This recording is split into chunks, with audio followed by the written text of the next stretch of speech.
こんにちは、もこげです。いきなりですが、今回の動画では可愛い子ちゃんが作業を見守ってくれています。画面左下の、この子です。さらっと説明すると、イラストレーターとして、活動者様のモデルをお任せいただくことを目標の一つにしていて、ライブに D の勉強のために、完全セルフ受肉として生まれる予定の子です。名前は、もこげ、です。そのまんまですね。キャラクターデザインの練習も兼ねていて、恐竜と狼の要素を掛け合わせた、めちゃくちゃに可愛い子です。ラフの上に表情はまだなくて寂しいですが、今後は動かしてあげたいですね。そのために、モデリングも練習中です。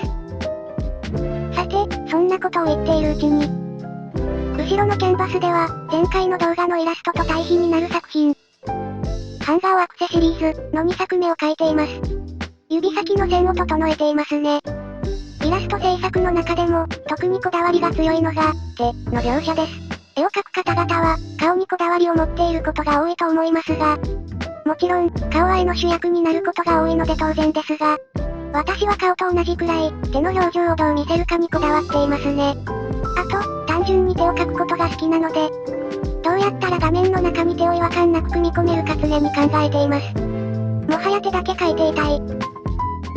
手の描写が終わり、続いて耳を描いていきます。耳の中の構造は、塗りで表現することが多いのであまり書き込みません。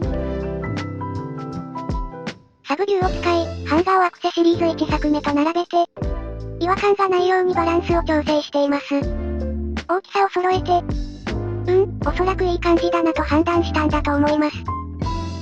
眉毛を調整しています。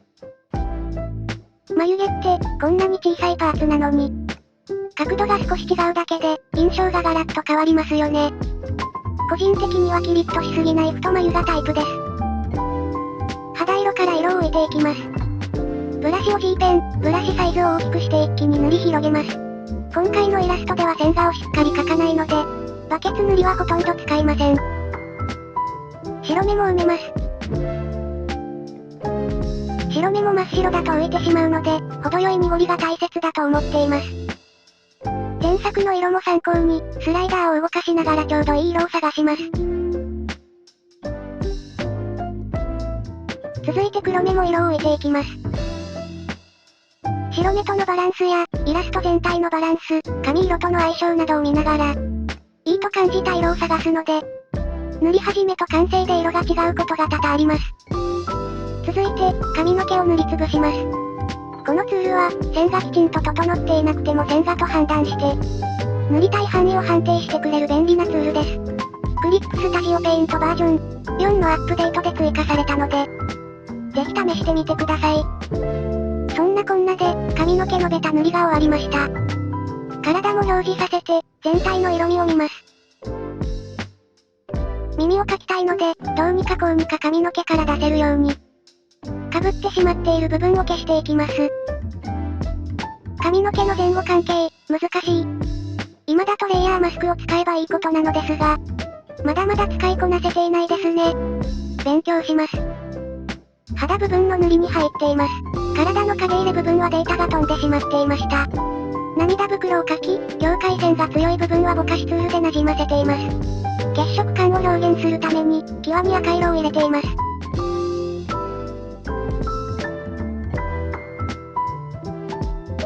おしゃれにアイシャドウチックなものも描いていますね。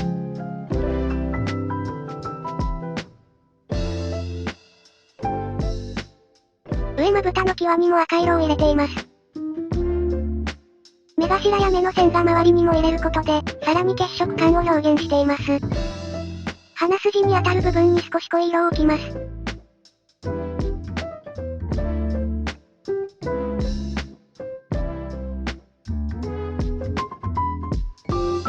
鼻の穴も調整しています。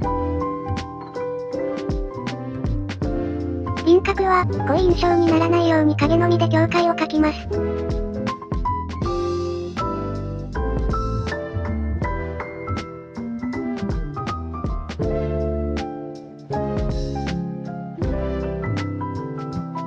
唇の描写に移ります。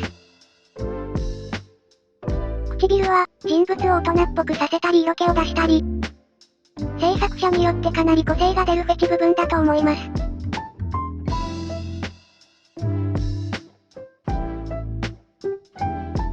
手の塗りに入ります。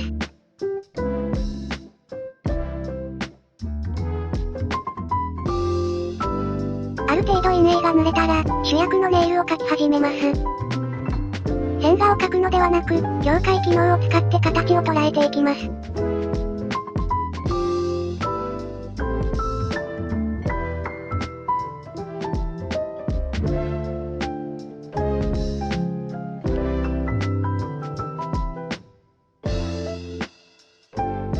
どんなデザインにしようかな、と考える時間がとても楽しいですね。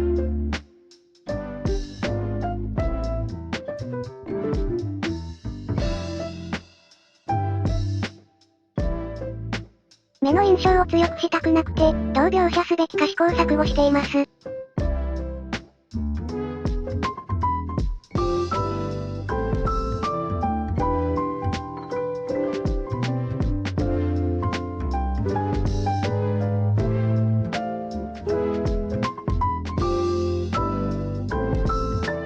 手の細かい影入れをしています。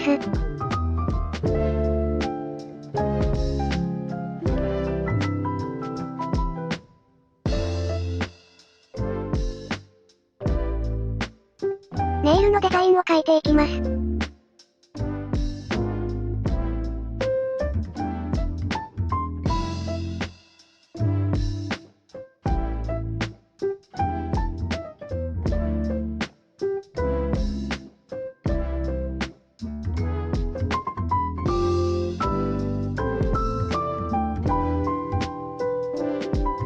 画面録画ではネイルの描写部分がうまくできていなかったので、タイムラプスから引っ張ってきました。ネイル特有のぷっくり感を追加していますね。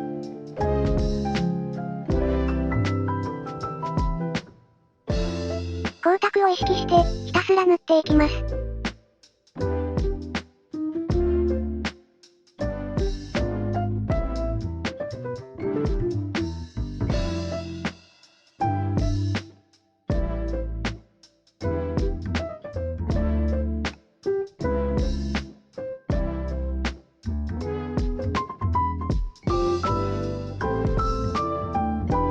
ネイルとリングの描写が終わったので、衣装を描いていきます。ここでも境界線機能を使って形をとっていきます。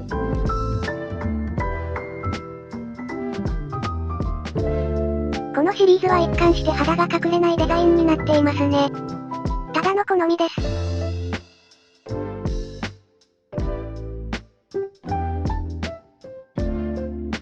髪の毛を整えていきます。前髪の長さや量も、キャラクターの印象を左右する大切な要素ですね。髪の毛の色で形をとって、後から黒色で縁取りしています。髪に質感を持たせるために、筆で薄く色をのせていきます。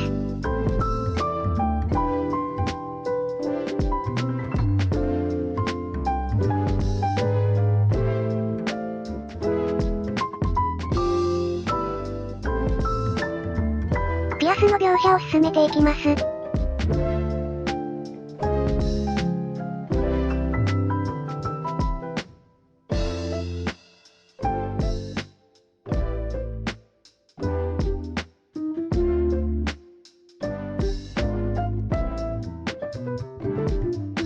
思い切って暗い色を置くと、ハイライトがより映えると思います。アクセサリーにハイライトを入れる瞬間、気持ちいいですね。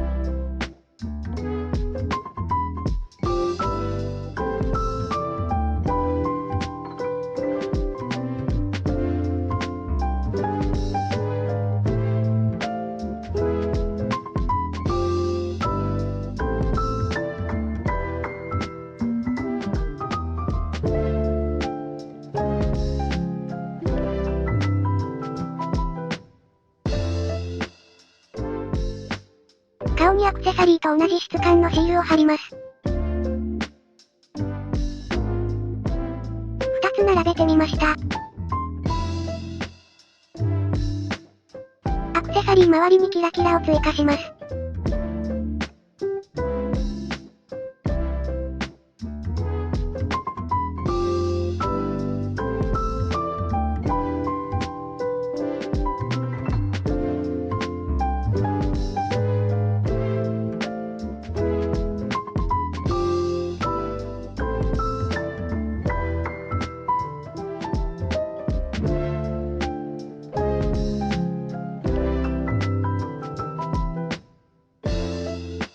色味を調整したら、完成。今回のイラスト制作時間は、ラフから完成まで7時間59分。ほぼ8時間ですね。線画を描かなかったこと、シリーズコンセプトがもともと決まっていて、アイデア出しに時間がかからなかったことで、この制作時間に収まったかなという印象です。筆は速い方ではないので、これでもそこそこ時間はかからなかった方です。いかがだったでしょうか？今回の動画では、前回と違って字幕を見やすくして、音声をつけてみました。動画で取り扱ってほしいことや質問などがあれば、コメントやマシュマロで気軽に教えてくださいね。もこげ自身のキャラクターも、皆様に動く姿をお披露目できるよう引き続き頑張ります。この動画が気に入っていただけたら高評価、チャンネル登録、コメントをお願いします。最後までご視聴いただき、ありがとうございました。